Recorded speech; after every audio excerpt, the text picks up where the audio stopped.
ሴት ልጅ ለምሳሌ ስታለቅስ ነገር ይደረግላታል ቶሎ እሱን ይዛት መጣና ባሏን ፊት አልቀሻ ለመሆን ትሞክራለች። ለኛ ባህል ይከብዳል።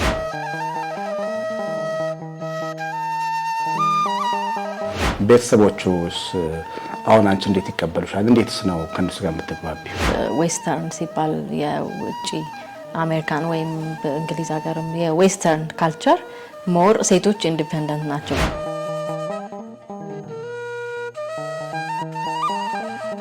በሃይማኖት ያለን ጥንካሬ ይሄን በጣም ይወደዋል።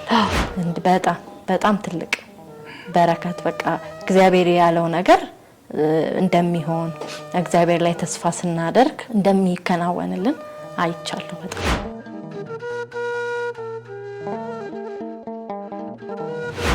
በትዳር ግንኙነታቸው አሁን አንቺ የውጭ ሀገር ዜጋ ቅድም እንደተነጋገር ነው እኔ ያገባሽውና እንደበተለይ የገጠመኛለሽ ይባላል ወልደሽ ሰው ብዙ ሲመጣ እንዴት አለ ፕሮግራም ይመጣል ብሎ ሲበሳጭ ነበርና እንዴት ነው እሱ እንዴት ሳብቀሽ አስተካከልሽው?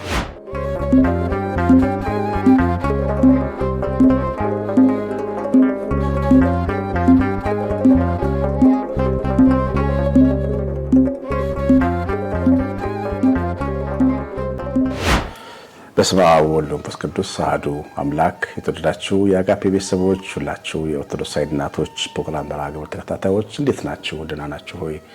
ዛሬ ከወይዘሮ ኢየሩሳሌም ለማ ጋር ነው የምንቆየው። ወይዘሮ ኢየሩሳሌም ወጣት እናት ናቸው። ለብዙ ወጣቶች ትምህርት የሚሆን ብዙ የህይወት ልምዳቸውን ያካፍሉናል። የህግ ባለሙያ ናቸው። ጠንካራ ሚስትና ደግሞ ጎበዝ እናት ናቸው። ከእሳቸው ጋር እንቆያለን። እግዚአብሔር ይባርክ።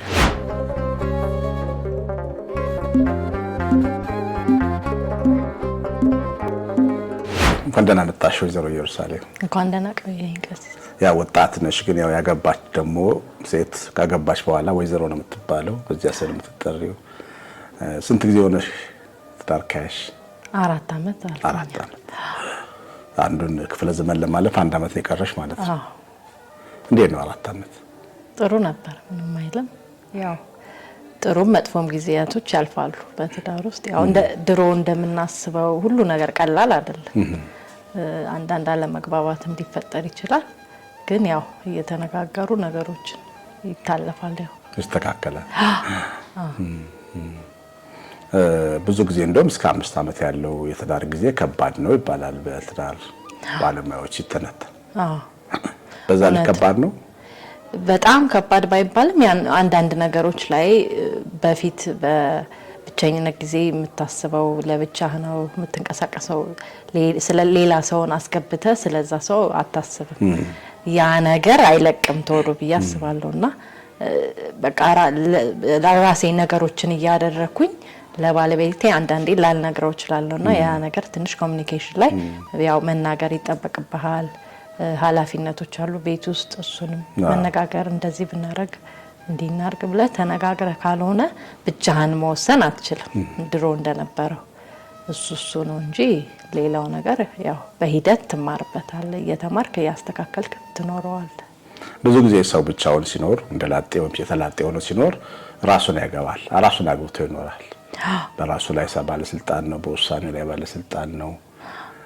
ግን ራሱን ሳይፈታ ወደ ትክክለኛዋ ሚስት ወይ ወደ ትክክለኛው ባል ይሄዳሉና ይሄ ማለት ነው ግጭት የሚፈጥረው። አንዳንዴ ራሳችንን አውቀዋለሁ ብለን እናስባለን እንጂ ሰው ሲነግረን እንደዚህ ነኝ እንዴ ትላለህ እና ያ ሰው እንዲህ ነው ብሎ ሲነግርህ አትቀበለውም። አንዳንዴ አናቀው እና በሂደት ግን ከብዙ ጊዜ መደጋገም በኋላ ለካ እውነት ነው ራሴ ላይ ራሳችንን ማየት አለብን። አሁን ቅርብ ጊዜ የተረዳሁት ነገር ሁሌ ከሰው ነው የምንጠብቀው። ያ ሰው እንዲህ ቢያረግ እንዲህ ቢሆን እንዲያርግልኝ በቃ ሁሌ ዲማንድ እናደርጋለን። ግን እኔስ ምን እያረኩ ነው? እሱ የሚፈልገው ነገር ላይ ሲነግረኝ ማስተካከል መቻል አለብኝ። እና አንዳንዴ የራስህን ብቻ ትመለከታለህ እና የምትጠብቀው አለ ከሰው ከትዳር ጋር እና ያንን ሁሌ መጠበቅ ሳይሆን የራሳችንንም ማሟላት ማየት አሁን ስረዳው ለካ እኔንም ራሴን ማየት አለብኝ እላለሁ። እና ያን በቅርብ ጊዜ ተገንዝቤያለሁና ለራሳችን ረጅም ጊዜ ስለምንኖር ብቻችንን ያው ከቤተሰብ ጋር ቢሆን ራሳችን ላይ ነው የምንሰራው እና ያ ሰው ሲመጣ ትንሽ ማዋሃዱ ጊዜ ይወስዳል እና መቀበሉ ያንን ሰው መቀበል እንዳለው ጥሩ መጥፎም እንዳለው ተቀበለዋለህ። ስለዚህ ራሳችንን ቁጭ ብለን እኔም ጋር ክፍተት አለ እሱም ጋር በቃ እንደማንም ሰው ራሳችንንም መገምገም አለብን ብዬ አስባለሁ። ቅርብ ጊዜ ነው ይሄን የተረዳሁት፣ በጣም ቅርብ ጊዜ። ትልቅ አብርሆት ነው ይሄን መረዳት። ትዳር ላይ ትልቁ እንቅፋት ቤተሰብ ይመስለዋል ሰው ወይ ሌላ የውጭ ሰው ይመስለዋል፣ ግን የትዳር ትልቁ እንቅፋት እኔነት እኔ ነው። ወንዱም ሴቷም እኔ ልሰማ፣ እኔ የተሻልኩ ነኝ፣ እኔ ትክክል ነኝ፣ እኔ ያልኩት ነው ሆነ እኔ የሚለው ሰውዬ አደብ ከገዛ ትዳር ሰላም ይሆናል ማለት ነው። በጣም መደማመጥ ያው የዛንም ሰው ሐሳብ ለመረዳት ብንሞክር የኔም እንዲደመጥልኝ ስለምፈልግ የዛንም ሰው መረዳት ግዴታ ነው። በጣም ጥሩ ደስ ይላል። በጣም በትንሽ አመት ብዙ ነገር ትልቅ ነገር ተምረሻል። ደግሞ ከዛ ደግሞ እናት ሆንሽ።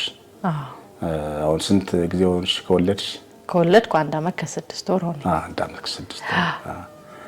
እናትነትስ እንዴት ነው? የ1 አመት ከ6 ወር እናትነት በጣም ደስ ይላል። ሳልወልድ በፊት ፊሊንጉን አላቀውም። በቃ አሁን ስወልድ ነው ለካ እናትነት እንደዚህ አይነት ትልቅ የተለየ ስጦታ ነው፣ ከእግዚአብሔር የሚሰጥ ነው እና የሚሰጥ ደስታ ለዛ ሰው ለቤተሰብ ለልጅ ስትኖር በጣም ፐርፐዝ ህይወትህ ፐርፐዝ እንዳለው ይሰማል። በፊት በቃ ራሴ እኖራለሁ፣ ሰራለሁ፣ ጋባለሁ፣ ጣለሁ ለራሴ ነው ማሰበው። ያው ቤተሰብም ጓደኛም ቢኖር ለነሱም ማሰብ ቢኖርም ሞር ግን ራሴ ላይ ነበር ማተኮረው። አሁን ግን በቃ ያንተን እንትን ያሳጣሃል፣ ያንተነት ነገርህን ወደዛ ዘንበል ያደርጋል። በረከትም ነው። በጣም ጥሩ ነው። በጣም ደስ ይላል። በጣም ጥሩ። ወደ ልጅ እናትሽ ልመልስሽ። ኢየሩሳሌም ለምን አሉሽ ቤተሰቦች ታውቂያለሽ? ያው የመጽሐፍ ቅዱስ ስም ነው። መንታ ነው የተወለድነው ከእህቴ ጋር። ኢየሩሳሌምና ቤተልሔም ነው ብለው ያወጡልን። መንታ ነን። አለች። አንመሳሰልም ግን መንታ ነን። አንድ ቀን የተወለድነው። በጣም ደስ ይላል። ተሰማ በጣም የዋህ ከምትባል ሕፃን ልጅ አንዷ ነሽ ይላል። እስቲ ምን ይሰልችነሽ ትንሽ? ያው ቤተሰብ ከሚለው ተነስቼ ያው እኔ እንኳን ብዙም በእርግጠኝነት አላስታውሰውም፣ ግን ይሄ ማልቀስ ትንሽ ነገር ያስለቅሰኛል እና ለሌላ ይሄ ሰው ቢወስድብኝ ምንም አይመስለኝም። ያን ያህል እንደ ትልቅ ነገር አልቆጥረውም። አድጌም ያው ብዙ አልለቀቀኝም። ትንሽ አለ የልጅነቱ ባህሪ እና ያው የዋህነት ያው በልጅነት ያ እንግዲህ በተፈጥሮ የተሰጠ ነው ይመስለኛል እና እሱ አለ። ከዛ ውጪ ማልቀስ ትንሽ ነገር በቃ መነጫነጭ። ካለቀስኩ ደግሞ አላቆም። በቃ አንድ ነገር ካለቀስኩ ረጅም ሰዓት ነው ማለቅሰው እና እንደውም አትንኳት በቃ ከጀመረች ስለማታቆም አትንኳት ነበር የሚሉት። አልቃሻነት ግን አሁን አለ ትንሽ አለ። ቢሻሻልም ግን ያው ይኖራል። ኢሞሽናል ሲሆን ትንሽ ይቀድመኛል። እኔ ለመናገር ለቅሶ እኮ ሰካል በዛ በረከት ነው። አሁን ቤተሰብ ፊት ቀኑን ሙሉ ማልቀስ ልክ አይደለም፣ ግን ማልቀስ የውስጣችንን ጭንቀት የምናራግፍበት ትልቁ የአምላክ ስጦታ ነው ማልቀስ። ግን ደግሞ አልቃሻ ሆኖ ደግሞ መቀጠል። አንዳንድ ሴት ልጅ ለምሳሌ ስታለቅስ ነገር ይደረግላታል ቶሎ እሱን ይዛት መጣና ባሏን ፊት አልቃሻ ለመሆን ትሞክራለች። እሱ አረበሸሽም በህይወትሽ? እንደዛ አልተጠቀመው ማለት ሲመጣ ያው የሆነ ነገር ሲፈጠር ነው እንጂ እንደ ድሮ አይደለም። እየቀነሰ ይመጣል። ግን አንዳንዴ ኢሞሽናል ሲሆን ያው ላለቀስ ይችላል በጣም እንትን ሲለኝ። ግን እንደ ድሮ እንደ ልጅነት አይደለም። ልጅነት ሲጨመርበት ይብሳል ይመስለኛል። እና አሁን ቀንሷ እንደ ድሮ አይደለም። በጣም ጥሩ። ማልቀስ እና ማኩረፍ ደግሞ ሁለቱ የተለያዩ ነገሮች ናቸው። አኩራፊነትስ ነበረሽ? አዎ በጣም ነበር ማኮርፎ። በተለይ ልጅ እያለሁ በጣም እና አልወደውም። እያደኩ ሲሄድ ራሴ ኖቲስ እያደረኩት ስመጣ ትክክል እንዳልሆነ እየተረዳው ያ ነገር በጣም ተቀይሯል። አሁን ከድሮ ይሻላል። ምክንያቱም የሆነ የምታስበውን ነገር የሆነ ነገር ብትቀየም ወይ ብትናደድ መናገር ይበልጣል። መናገር ስለሚሻል መነጋገር ላይ ሞር ይህን እንደውም ያዳበርኩት ዩኒቨርሲቲ ከገባው በኋላ በቃ በመነጋገር በማውራት ያ ነገር በጣም ጠቅሞኛል ብዬ አስባለሁ። ብዙ ጊዜ ኩርፊያ የመነጋገር እጥረት ነው እንዳልሽ ችግርን በመነጋገር ከመፍታት የመሸሽ ግን እሱ ደግሞ ትዳር ላይ በተለይ በጣም ትልቅ ጉዳት አለው። እንደውም አንድ ጸሐፊ ምንድነው የሚለው ሰው ሲያኮርፍ የትዳር አጋሩን በብረት ዘነዘና እንደምታለው የሚባለው በጣም ከባድ ቅጣት ነው የሚባለው ማኮረፍ። ትክክል ነው በጣም እዛው ተነጋግሮ እንጂ አኮረፈ ሰው ጋር ማደር አያስፈራም? አረ በጣም ያስፈራል። አሁን ሳስበው በፊት ምን ሆኜ ነው ላለው ግን ያው መጀመሪያ አካባቢ ትንሽ ነበረኝ አንዳንዴ የማኩረፍ ባህሪ።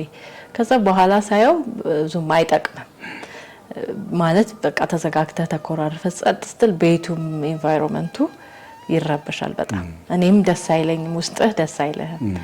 እና ያ ነገር ሳይ በቃ በሂደት በጣም ከድሮ ተሻሽያለሁ። እና ያ ባህሪ ለረጅም ጊዜ ይዤው ነው የኖርኩት። በቃ ዝም ማለት በቃ አለመናገር ያን ነገር እስኪያልፍ ተጠብቃለሁ በቃ። አሁን ግን በቃ መናገር የሆነ ነገር ከሆነ እናገራለሁ በቃ። ይሄ ትክክል አይደለም፣ ይሄ ትክክል ነው፣ እንደዚህ ደስ አላለኝም ብዬ ግልጹን መናገር እና ያ እንደማይጠቅም ስላየሁት በሂደት አሁን እየቀነሰ ነው በጣም።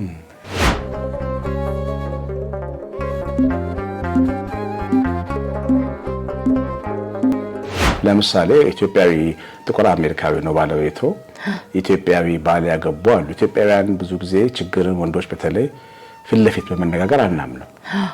ጊዜ እንፈልጋለን እኛ ችግሮቻችንን ለመስማት እንጂ ዝም ብለና እናወራ ጠረጴዛ ላይ እንቀመጥና ከተባልን ራሳችንን ነው የምንከላከለው እንጂ መፍትሄ አናመጣም። ይሌላ ለምሳሌ አሜሪካዊ ባለቤት አለሽና እነሱስ እንዴት ነው ሐሳብሽን ስትገልጭላቸው ምን ያህል ይረ እንደዚህ እንደ ወንድ ነው እንደኛ እንደ አበሾቹ ነው የሚሰማቸው ወይስ ግልጽነትን ይወዳሉ? የነሱ ከኛ በጣም የተለየ ነው። ግልጽ ናቸው በጣም። ያንዳንዷን ነገር መናገር አለበት። ለኔ እንደውም በጣም የከበደኝ ያልተለመደ ነው ገባ በእኛ ባህል በቃ ዝም ትላለህ ራስህ ታደርጋለህ የምታደርገው። አሁን ግን እሱ ኤክስፔክት ያደርጋል ያንዳንዷን በቃ በቀን ውስጥ ለሄድ ከሆነ ለሄድ ነው እንደዚህ ካለ እንደዚህ ፕሮግራም አለ ነገ ቀድሜ ነው የምነግረው። 3 ቀን ሲቀር ምናምን ካልነገርኩት አብሮኝ አይሄድም ወይ አንድ ሳምንት ሲቀር መናገር አለብኝ። ዛሬ ተነስተን አንሂድ እንደዚህ ፕሮግራም አለ ብትለው አይሄድልም። ኮሙኒኬሽንም ላይ ሁሉንም ነገር ቁጭ ብሎ መነጋገር ትንሽ የምንነቃት ነገር የለም። ሁሉን ነገር መነጋገር የሚጠብቀው እና በጣም የተለየ ነው።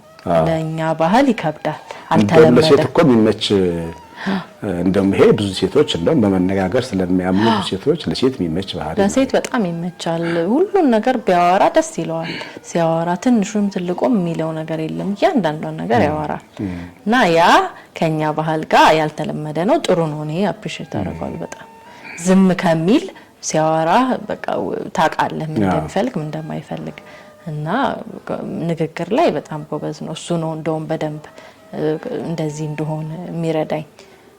ያወራል እንዲናር በቃ ነገርኝ ይሄን ለምን አልነገርሽኝም ሲለኝ ለካ መናገር አለብኝ የሚለውን አስበዋለሁ።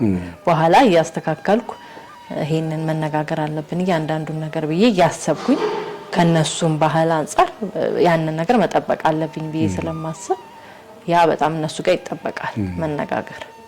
ቤተሰቦቹስ አሁን አንቺ እንዴት ይቀበሉሻል? እንዴትስ ነው ከነሱ ጋር የምትግባቢው? ያው እናቱ ጋር ነው በደንብ የምንነጋገረው። በስልክ እናወራለን። ደስ ይላታል። ያው በቪዲዮ እናዋራታለን። በሳምንት አንዴ እንደውላታለን። በጣም ደስተኛ ናት። ሌላ የሀገር ዜጋም ስላገባ አይከፋትም። ደስተኛ ናት እና ያው በስልክ ነው የምንነጋገረው። ገና በአካል አልተዋወቅም። ስለዚህ እንደዚህ ያው ለምን ኢትዮጵያ ያገባ እንደዚህ ያለና ቤተሰብ እንደሚያደርገው ጣልቃ መግባት የራስን ዘመድ የራስን ቤተሰብ የሚፈልግ ነገር እነሱ ጋር ብዙ የለም። መጀመሪያ ላይ ሲመጣ እንደዚህ የእውነት ወስኖ ለትዳር እንደሆነ ሲያውቁ ደነገጡ። አልጠበቀችም። ከዛ ወንድሞቹም እሷም እናቱም ገረማት። ኮሚትመንቱ በቃ የእውነት ትዳር ነው የምፈልገው ለአገባ ነው ብሎ ሲነግራት እንትናለች በቃ አክሴፕት አደረገችው። የእውነት ፈልጎ በትክክል አምኖበት ከሆነ ብላ ተቀበለችው እንጂ መጀመሪያ ገርሟታል። ትንሽ አልጠበቀችው። ያው ጎብኝቶ ይሄዳል ብላ ነው ያሰበችው። ከዛ እሱ ቤተሰብ ፈልጋለሁ ትዳር ፈልጋለሁ ሲላት በሂደት እየተቀበለች እኔንም ስታዋራኝ ስታየኝ አክሴፕት አረጋችሁ እንጂ እሱ ግን የሷ አቋም ነው እንዲያስቀይር ያረጋት። እሱ በቃ ጠንካራ ብሎ በቃ ትዳር ነው የሚፈልገው ሲል ልጅነትም እሱም ወጣት ስለሆነ በዚህ እድሜ አግብቶ ሴት ላይ ያረጋል ብላ አልጠበቀችም እና ሌላም ሀገር ስለሆነ ትንሽ ያሳስባታል ከሀገር ወጥቶ ስለሆነ ግን ስለምታየን ስለምንነጋገር አሁን በጣም ተቀብለዋለች። ደስ ይላል። በጣም ትልቅ ነገር ነው። የአበሻ ሴቶች ኢትዮጵያዊ ሴቶች ያው ክርስቲያን ኦርቶዶክሳዊ ሴቶች ባሎቻችን በማክበር የታወቁ ናቸው። ስለዚህ አንዳንድ የውጭ ሀገር ዜጎች አበሻ ሲያገቡ ይመቻቸዋል ይባላል። እውነት ነው? አዎ ይላል። እሱ ቤተሰቦችም እንደዛ የምታከብር ሴት ስለፈለክ ነው ኢትዮጵያ ሄድከው ስለዋለች። አዎ ይላል እሱም በግልጽ። አዎ የኛ ሀገር ሴቶች እንደዚህ ትዳር ላይ ባል ማክበር ምናምን ብዙም ጠንካራ አይደሉም። ዘመናዊ ሴቶች ናቸው። የራሳቸውን ገንዘብ ሜክ ያደርጋሉ። እነሱ ያው ዌስተርን ሲባል የውጪ አሜሪካን ወይም በእንግሊዝ ሀገርም የዌስተርን ካልቸር ሞር ሴቶች ኢንዲፔንደንት ናቸው በአሁኑ ሰዓት በተለይ እና ወንዶቹ ጋር እንዴት ነው እንደ አበሻ ሴት ወይም እንደሌላው ይሄ ካልቸር እንዳለን ሴቶች አይደሉ። በቃ እሱም ሰርቶ ይመጣል፣ እሷም ሰርታ ትገባለች። ቤትም የሚጠበቅበት ወንድም ሴትም ነው እንጂ ሴቷ ገብታ እንደ አበሻ ሴት ምግብ ሰርታ ብዙ ምናረጋ አበሻ ሴት ብዙ ኃላፊነት አለብን ስናድግም እያየን ያደግነው ስለሆነ እነሱ ግን ያ ነገር አያረጉት እና ምንም ኤክስኪዩዝም የላቸውም። በቃ ይሄን አላረገም ምግብ አላበስልም ራስ ሀብስለ ብላ ነው እና ያ ነገር ስላለ እሱ ያው ይፈራል። የራሱን ዜጋ ማግባት በጣም ይፈራ ነበር። እዚህ ሲመጣ ሲያየው አፕሪሺየት ያረጋል፣ ደስ ይለዋል። እና ካልቸራችን በዚህ ባህላችን ላይ በሃይማኖት ያለን ጥንካሬ ይሄን በጣም ይወደዋል። ክብደት ያቅም አሁን አንቺ ኦርቶዶክስ ነሽ፣ ጾም አለ፣ አንዳንድ ነገሮች አሉ መቼም በሃይማኖታችን ውስጥ አይከብደውም እሱ ነገር? አይከብደውም። እንደውም ቤተክርስቲያን ሲሄድ ውሰጂኝ፣ ቤተክርስቲያን ውሰጂኝ ይለኛል። እንሄዳለን፣ አንዳንዴም ወስደዋለሁ እና በጣም ነው ደስ የሚለው። ቤተክርስቲያን ሲሄድ አገር ልብስ ለብሼ ቤተክርስቲያን ደርሼ ስመጣ ቤት ደስ ይለዋል። ያለው ነገር በጣም ነው የሚወደው። ያ ነገር ነው በጣም የሚወደው እሱ ከሁሉ ባህላችንን መውደድ፣ ሃይማኖት መውደድ፣ የፋሚሊ ቫልዩ መኖሩ በጣም ነው የሚፈልገው እሱ እና ያ ነገር በጣም ይፈልጋል። ስለዚህ የሚከብደው ነገር አይደለም። ከነሱ የተለየ ስለሆነ አዲስ ነገር ለነሱ እና ያ ነገር ይጠቅማል። አንዲት እናት ያናገርኩ ምናሉኝ ለዚህ ለኢትዮጵያ ገና መጥቶ የልጃቸው ባል ነው ነጭ ነውና እንትን ወሰዱት። ይሄ አላፋት ዝማሬ ግቢ ውስጥ መግባት ስላልቻለ እዛ ላይ ሆኖ ፎቶ እያነሳ ተቀምጦ አለቀሰ አሉ። ለምንድን ያለቀስከው? ይሄ ሁሉ ሰው ስራ የለውም ማለት ነው ብሎ አለ። ጊዜ ስላለው የተሰበሰበው ሲል ከዛ ንድድ ያለኝና አሉ ሴትዮዋ ና ብዬ ወደ ፓርኪንግ ወስጄ የቆመውን ሁሉ መኪና ተመልከተ። ይሄ ሁሉ መኪና እዚህ ሁሉ ህዝብ ነው። መኪናው እዚህ ፓርክ አድርጎ እግዚአብሔር ላመልክ የገባ ነው ብዬ አልኩት ሲሉ ነበርና አንዳንድ የሚያዩት እኛን የሚያዩበት መንገድና እኛ የተለያየን እነሱ እኛን የሚያዩበት እንዲያ ነገር ይገጥምሻል አንዳንዴ? አዎ አንዳንዴ እናንተ በቃ መብራት ሲጠፋ ወይ ውሃ ሲጠፋ ምንም አይመስላችሁም? እንዴት አትቆረቆሩም? እንዴት ዝም ትላላችሁ? ይሄን ያህል ዘመን በ21ኛው ክፍለ ዘመን እየኖራችሁ ኢትዮጵያ አድጋለች ትላላችሁ። ውሃ ግን ይጠፋል፣ መብራት ይጠፋል ይለኛል እሱ እና ያንን አስቤው አላውቅም። ግን በቃ የሆነ ሀገርህን መጥፎ ነገር ሲወራ መስማት አትፈልግም። ሁሉ ጊዜ እኔ አይ እንዲህ ስለሆነ ነው ብዬ ዲፌንድ ነው የማደርገው። ድህነትም ቢኖር እንደ ሀገር የምትኮራበት ነገር ይኖራል እና ያን የሚያዩበት ፐርስፔክቲቭ ሊለያይ ይችላል። ለስራ ያላቸው ቫልዩ ከኛ ጋር ሊለያይ ይችላል። ግን ለሃይማኖት የምትሰጠው ዋጋ ለቤተሰብ እኛ ደግሞ በዛ ጠንካራ ስለሆነ ነው እንጂ ስራ ፈት ሆነን አይደለም። ያን ነገር ያው ያስረዳህ በሂደት ያዩታል። ግን እኛ የምንሰጠው ቫልዩ ለቤተሰብ፣ ለሃይማኖት፣ ለባህላችን የተለየ ነው፣ ይታወቃል። ስለዚህ ያንን ነገር ሲያዩ እንደው ብዙዎቹ አፕሪሺየት ያደርጋሉ። አንዳንዱ ግን ያው ስራ መፍታት ይመስላል እና መጥፎ ነገር ወይም ኔጌቲቭ ነገር ሲወራ ስለ ኢትዮጵያ ደስ አይለኝም። ደሃም ብትሆን ሀገራችን ስለሆነ እንትና ቦታ አልሰጣችሁ። በጣም ከባድ በሆነ ሁኔታ ነው የወለድሽው ስትወልጂና እናት ደግሞ በስቃይ የወለደችው ልጇን በጣም ትወዳለች ይባላል። እውነት ነው? አዎ እውነት ነው። ያው ሁሉም እናት ልጁን ይወዳል እውነት ለመናገር ግን ያው ጊዜው ከባድ ስለሆነ ሁሉ ጊዜ እግዚአብሔርን እናመሰግናለሁ ሁሌ በየወሩ እንደው አንድ አመት እስከሚሞላው ድረስ ኪዳነ ምሕረት ሁሌ አስባታለሁና ሁሌ በቃ ሳየው እድገቱን በሂደት እየጨመረ እያደገ በአካልም በአይምሮም ሲያደግ ሳየው በቃ ውስጤ እግዚአብሔርን ነው የሚያመሰግነው። ቶሎ እንደተወለደ ቶሎ አልወጣም ከሆስፒታል ችግር ገጥሞሽ ነበር? 26 ቀን ወደ 26 ቀን ሆስፒታል ቆይቶ ነበር እና በየቀኑ እየሄድን ነበር የምናየው።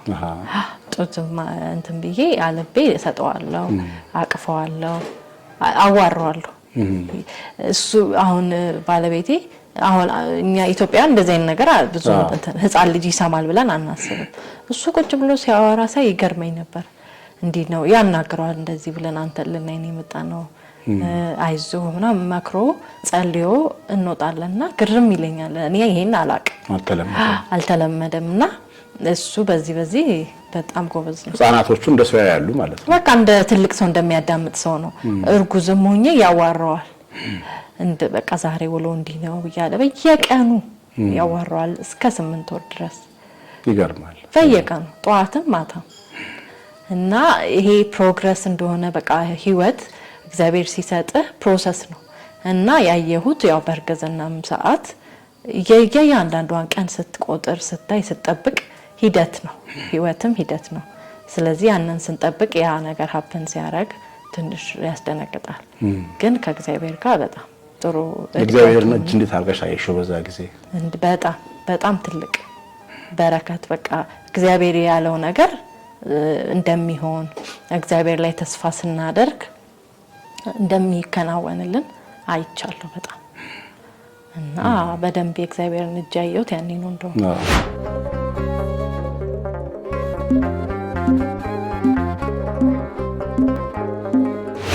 ትክክለኛ ፍለጋም ነው። እናት በልጇ ጉዳይ ላይ መቼም ምን እንደሆነች ማንም መገመት አይከብደውምና ልጅ ራሱንም ሲያመው ስሜቱ ከባድ ነው ለወለደ እና እግዚአብሔርን የምትፈልጊበት ደረጃ በዛው ልክ ነው። ልጅሽ ታሞ ማሞቂያ ውስጥ ሆኖ ስትጠብቂው መቼም ዝም ብለሽ እንቅልፍ አይወስድሽም።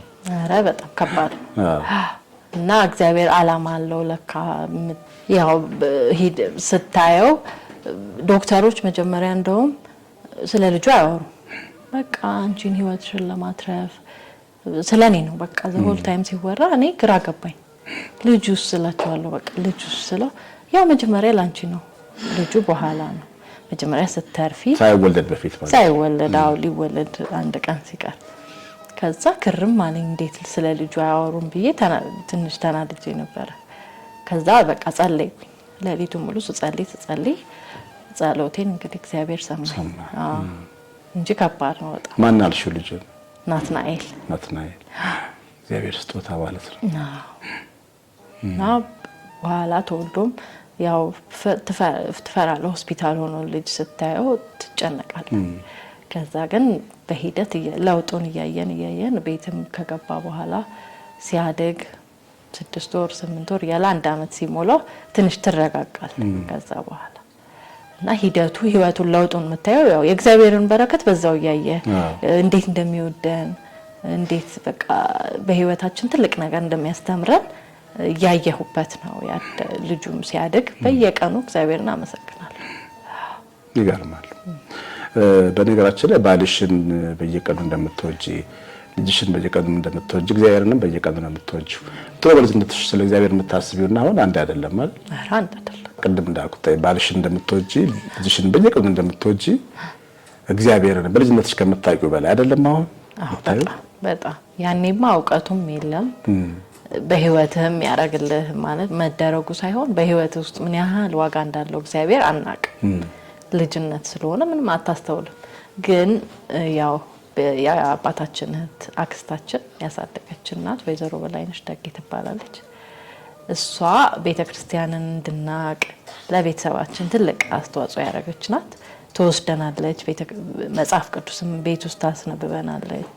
መሰረት የጣለችው እሷ ናት ብዬ አስባለሁ። አክስታችሁ? አዎ እሷ ናት።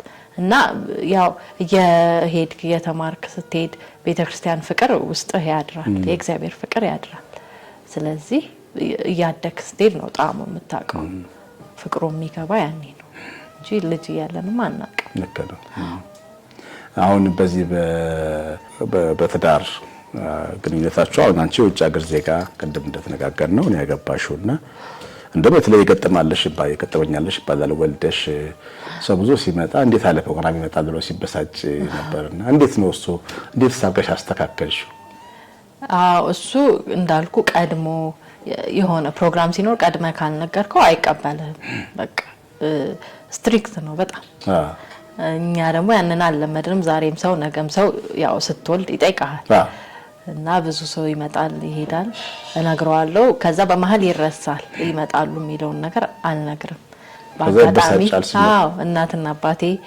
ሌሎችም ልጆች ይዞ ይመጣሉ አልነገርኩትም ቀድሜ ሲመጡ በቃ አልጠበቀም ደነገጠ እና በዛበት የሰውን ብዛት በቃ አማሩታል አልለመደም እሱ ከዛ ለምንድነው ሳትደውሉ የመጣችሁት ሳትነግሩኝ ብሎ አስደነገጣቸው እኔ እንደውም ቀድሜ ቆይ እንዳትነግራቸው ስለው አይ መናገር አለብኝ ዛሬማ ካልነገርኳቸው ነገ የሚደግሙታል ብሎ አስደነገጠኝ እኔ በቃ ካቅሜ በላይ ሆነ ከዛ በቃ ነገራቸው አልኩት በቃ ምንም ማድረግ አልቻልኩም ከዛ ቀጥ ብሎ ሳሎን ገባ ለምንድነው ሳትነግሩኝ የመጣችሁት ብሎ እንደ ህፃን ልጅ ትልልቅ ሰዎች ናቸው በእድሜም ለሱ እናትና አባቱ ቢሆን ናቸው ለኛ በጣም ሾክ ነው እና አባቴ በጣም ተናዶ ጥሎ ወጣ በቃ እናቴም ተነስተ ወጣች ተኮራረፉ ብዙ ጊዜ ተጣልተው ያው አስታረቀን ይቅርታ ጠየቀ አልተረዳም የኛም ባህል በጣም ይከብደዋል ስቲል አንዳንዱ ነገር ግራ ያጋባዋል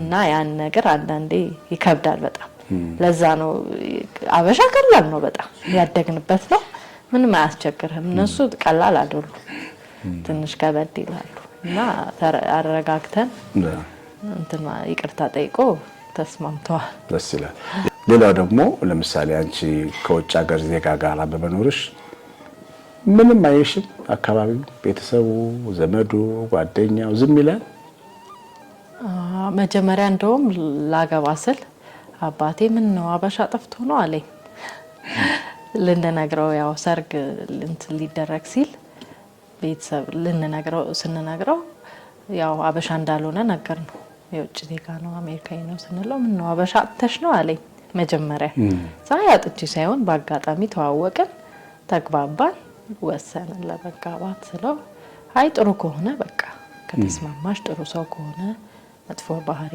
ሌላ ነገር ከሌለው ችግር የለውም አለ ያው በማህበረሰቡ የሚያይበት መንገድ አለ ያው ለየት ይላል የተለየ ነገር አርጎ የሚያስብ ሰው አለ ምንም እኔ እንደተለየ ነገር አስቤ አላውቅም ትዝ አይለኝም እውነት ለመናገር ያን ያህል ሰው ሲለኝ ያው ቢሮ ውስጥ ወይም ቤተሰብ ጋር እንደዛ ሲሉ የውጭ ዜጋ ስለሆነ እንደዚህ ሲሉ ያን ያህል እንትና እንደውም እኔ ማተኩረው ልዩነት አለ ያው አስተዳደጋችን ላይ ባህል ምናምን ላይ በጣም ልዩነት አለ እሱ ነው እንጂ የሚገርመኝ ሌላው ነገር ላይ ትልቅ ቦታ አይሰጠውም ህብረተሰቡም ግን ያው የተለየ ነገር ነው ካበሻ ውጪ ማግባት ብዙም ስላልተለመደ አሁን ነው እንጂ ብዙ አልተለመደም እና የውጭ ዜጋ ነው ባልሽ ምንድነው ምናምን ነጭ ይመስላችኋል አበሻ ነው የሚመስለው ደግሞ አንዳንድ ሬስቶራንት ስንሄድ በአማርኛ ነው የሚያዋሩት አበሻ ነው የሚመስላቸው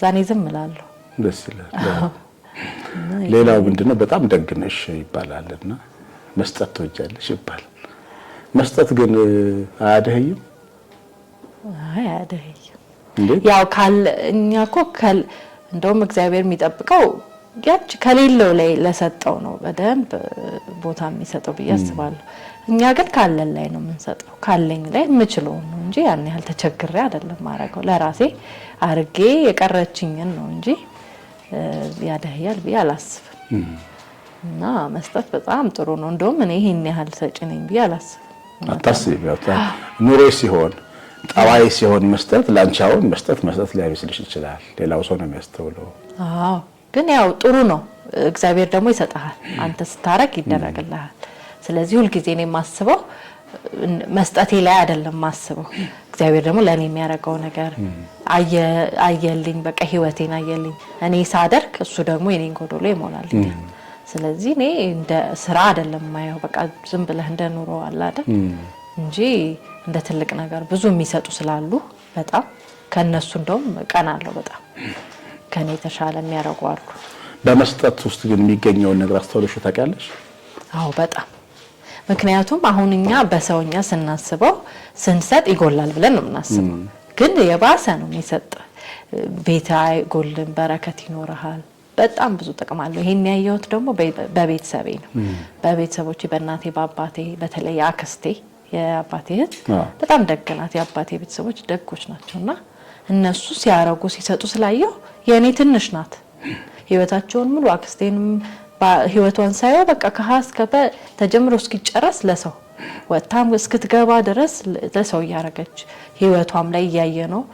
የኔ ቢጤም ከውጭ አምጥታ ገላጥባ ምግብ አብልታ አሳድራ ገንዘብ ሰጥታ ብዙ ነገር ታረጋለች። ፈርዘር ነው የምትሄዱ። የሷ ደግሞ የኛ እንደውም ራሳችንን ጠበቅ አርገን ትንሽ እንትንላለን፣ ባላንስ እናረጋለን። የሷ ባላንስ የለው በቃ እስከ መጨረሻው ነው። የአባቴም እንደዛው ለሰው ነው የሚኖረው። የሰው ደስታ በቃ ለኛም አሁን ቤት ውስጥም ሲደረግልን ልብስ ሲገዛም ገንዘብም ሲሰጠን ለባህሪው ነገር ሲደረግ ለቤት ውስጥ ላሉትም ሰራተኛ የሚያግዙን ለነሱም ይገዛል። ልዩነት የሚባል የለም እና መስጠትን ደግነትን ማየው በቤተሰቤ ነው። ስለዚህ ከነሱ አንፃር ሳየው የኔ በጣም ትንሽ ነው እና መስጠት ትልቅ ቫልዩ እንዳለው እኔ አውቃለሁ ከልጅነቴ። በጣም ደስ ይላል። ትልቅ ነገር ትልቅ ትምህርት ነው።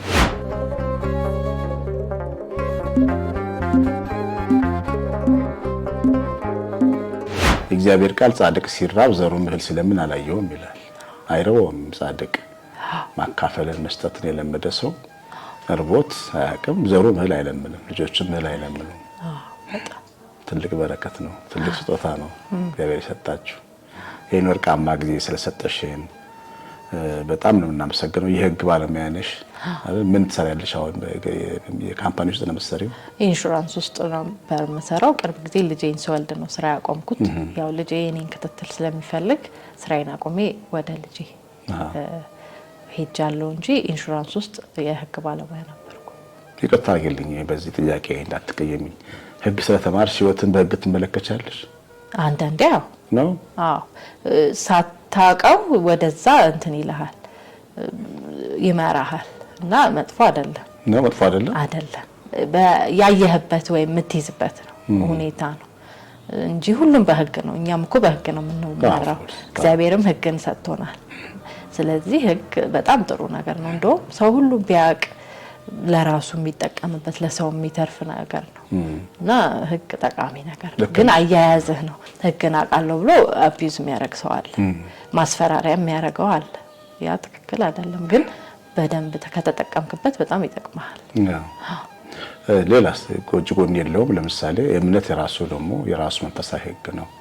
ለምሳሌ ይሄንን ውሃ ሳታስመረምሪ ብትጠጪው የሳይንስ ህግ ቼክ አድርገሽ ንጹህ መሆኑን አረጋግጠሽ ጠጪ ነው የሚልሽ። የእምነት ህግ ግን ባርከሽ ጠጪ ነው የሚልሽ።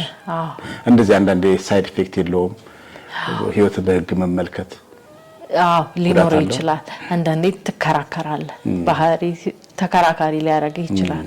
ለምን ያ በቃ ተዋህዶ ነው። በስራ አንዳንዴ ይዋህዳል እና አንዳንዴ ሳናቀው ፍርድ ቤት ምናምን ስንመጣ በጣም ችኮላ እናበዛለን እና በቃ ስንበላም ቶሎ በልተን በቃ መሮጥ ስለሆነ ያ ነገር እስክትተው ድረስ በቃ ውስጥ ይኖራል። ክርክርም እንደዛው ፍርድ ቤትም ምንም ቢሮም ስትከራከር ቤት ውስጥም ልትከራከር ትችላለህ። ያ ትንሽ ተጽዕኖ ይኖረዋል። ሌላ ጥያቄ ምንድነው? አንድ ቱሪስት እስራኤል ሀገር አስጎብኝናት ቱሪስት አስጎብኝናት ከኛ ጋር ተመድባ እኛን ታስጎበኛለችና ብዙ ኢትዮጵያውያን ገብተን ብዙ ሰዓት እንጸልያለን። ሌላውን ነጩ ግን ፎቶ ተነስቶ ምናምን ነው የሚመጣው። እኛ ግን ጸሎት እንጸልና ይገርማታል። በቀን ብዙ ሰዓት እንጸልይ። ምንድነው የሰዓት እንጸልዩት እንጂ ያርጉ ጸሎታችን ራሱ ምን በቃ ልክ ነው ብላ አላሰበችምና ይሄ አመለካከት አሁን አንቺ ለምሳሌ የሌላ ሀገር ዜጋ ገብተሽ ትጸልያለሽ ቤት ውስጥ አንድ ነገር ታድርጊያለሽ። ይሄ አመለካከት ታያለሽ በእንዳይት ያንቺን መንገድ መንፈሳዊ መንገድሽ የሚያስገርመው እንደበዛ ይሰማዋል ባለቤትሽ? አይሰማው ይጸልያል በየቀኑ። እንደውም አንዳንዴ እኔ ላልጸልይ እችላለሁ እውነት ለመናገር ልረሳ ወይ በሆነ በችኮላ እሱ ጠዋት ተነስቶ ሳይጸልይ ስራው ቀኑን አይጀምርም። እሱ እንደውም እኔ በጣም አደንቀዋለሁ። እና ጸሎት የእግዚአብሔር ነገር አይጨንቀውም፣ በጣም ደስ ይለዋል። እና በዚህ ደስተኛ ነው እንጂ ቤተክርስቲያንም ሲሄድ ቤት ውስጥ መዝሙር ከፍቼ ልጅም ሲል ያን ሲያይ ደስ ይለዋል። ልጃችን በዛ እንዲያድግ ነው የሚፈልገው። ስለዚህ ደስተኛ ነው። በጣም ደስ ይላል። ወርቃማ ጊዜሽን ስለሰጠሽና የመሰለ ድንቅ ትምህርት የተሞላ ቃለ ምልልስ ስለሰጠሽን ከልብ አመሰግናለሁ። እናመሰግናለን። የምታመሰግኙ ሰው ካለ ከባለቤትሽ ጀምሮ ልጅሽ ነገ ትልቅ ሲሆን ይሄ ቪዲዮ ያያል፣ የልጆችሽ ልጆች ደግሞ ወደፊት ያዩሻል አያታችን ብለው የምታመሰግኙ ካለ? መጀመሪያ እግዚአብሔርን አመሰግናለሁ፣ እመቤቴን አመሰግናለሁ። ከዛ ቀጥሎ ቤተሰቦቼ ያሳደጉኝ እህት ወንድሞቼ፣ ጓደኛ ባለቤቴንም በጣም አመሰግናለሁ። ማን ይባላል? ዴቪድ ይባላል። ያመሰግናለሁ በጣም። ልጄንም ናትናኤል አመሰግናለሁ።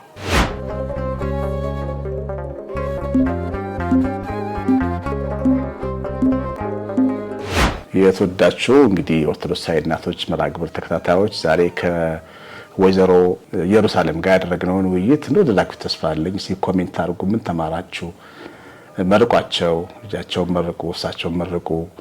እናንተ ደግሞ እንደዚሁ ይሄን የመሰለ ታሪክ ያለው ቤተሰብ ያላችሁ ካላችሁ ከታች ባለው ስልክ ደውሉ። እግዚአብሔር ከእናንተ ጋር ይሁን። ሳምንት ከሌላ እንግዳ ጋር እንገናኛለን። እግዚአብሔር ይባርካችሁ።